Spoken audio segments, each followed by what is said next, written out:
રાજપીપળામાં આવેલ ભંગારના ગોડાઉનમાંથી સરસ્વતી યોજના હેઠળ આપવામાં આવતી સાયકલો મળી આવતા આપના કાર્યકરોએ હોબાળો મચાવ્યો।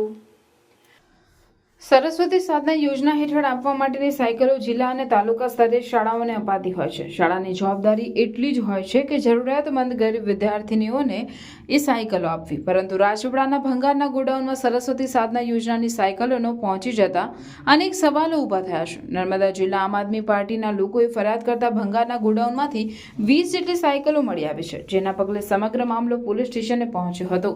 નિઝામ શાહ દરગાહ પાસેના ભંગારના ગોડાઉનમાં હોબાળો મચ્યા બાદ પોલીસ જાણ કરવામાં આવી હતી।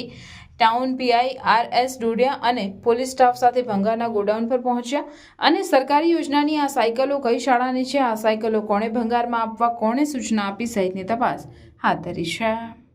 સરકાર જે મોટી મોટી વાતો કરે છે, બેટી બચાવો બેટી પઢાઓ, પढ़ेगा इंडिया तभी तो आगे बढ़ेगा इंडिया, बराबर। આજે ઘણા બધા સ્ટુડન્ટો એવા છે કે જે આજે 2-5 કિલોમીટરથી અપડાઉન કરી રહ્યા છે, તો એવા સ્ટુડન્ટોને ખરેખર આ સાયકલો મળવા પાત્ર હતી। આજે અમે એ સાયકલો પર જોયું તો ઘણી બધી સાયકલો 2022-23ની છે, 18-19ની છે।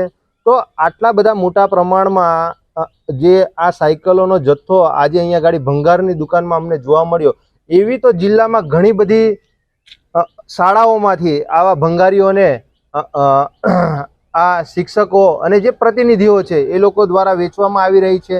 આજે ઘણી બધી જે સાયકલો છે એ સાયકલોના ટાયરો પણ હજુ ઘસાયા નથી, એકદમ નવી પેટી પેક સાયકલો આ ભંગારના ગોડાઉનમાં છે। આજે અત્યારે જ અઠવાડિયા પહેલાં અમારા ધારાસભ્ય ચૈતરભાઈ વસાવાએ પણ છોટાઉદેપુરમાં હજારોની સંખ્યામાં સાયકલોનો જથ્થો એક જ સ્થળે કાટ ખાતો જોયો, બરાબર।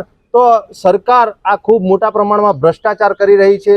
જે બાળકોને અને જે સ્ટુડન્ટોને આ સાયકલો મળવા પાત્ર હતી તો તેવા લોકોને આ સાયકલો સોંપી દેવી જોઈતી હતી કે જેથી કરીને એ લોકો ભણવા માટે એને યુઝ કરી શકતા, નહીં કે આવા શિક્ષકો અને જે પ્રતિનિધિઓ દ્વારા આ ભંગારની દુકાનમાં જ્યાં ખુલ્લેઆમ લાખો કરોડો રૂપિયાનો ભ્રષ્ટાચાર અહીંયા ગાડી આ ભંગારીઓને આપી દે છે।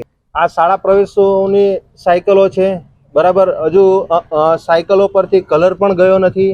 આજે એના તમે ટાયર જુઓ તો ટાયરો પણ એવા ને એવા છે, બરાબર। સરકાર મોટા મોટા કાર્યક્રમો કરે છે, મોટા મોટા ત્રાયફાઓ કરે છે, પણ જે બાળકોને આજે તમે જુઓ તો સ્કૂલોમાં આજે શિક્ષકોની કમી છે।